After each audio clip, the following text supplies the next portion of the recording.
Prep and Landing Naughty vs. Nice came about 2 years after the original Prep and Landing special, and there have been a couple of shorts that came out around that little break between the first one and the second one. There was a one that called Operation Secret Santa, which was sort of a little short that you would kind of see in the beginning of a Disney movie. I mean, they literally had this play in the middle of a Charlie Brown Christmas, and they had to actually cut out parts of Charlie Brown's Christmas Tales because of it.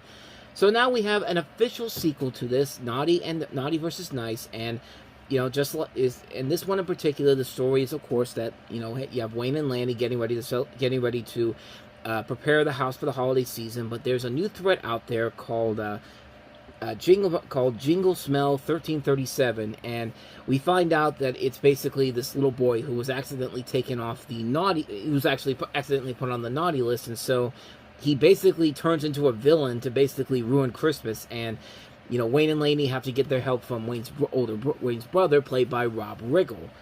And some people have said that this one's not as good as the original Prep and Landing special, which, I mean, in some ways, they're kind of right, but I do like that there is a little bit more of a dynamic to this particular one than the first one did. I mean, the first one essentially was, two elves go to a house and get it ready for Santa. There's a big snowstorm, and the one elf is peeved off because he didn't get a big promotion, so he basically has to convince this new recruit of his and everyone else to do everything they can so that Santa can get there and give this kid some holiday spirit. I mean, it's not really the most significant.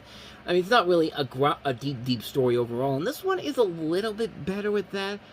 Just a little bit here. I do like that the animation overall is very good this time around. I mean, the animation looks definitely a lot crisper this time around, and there are some really cool shots in this particular special that really kind of took me off.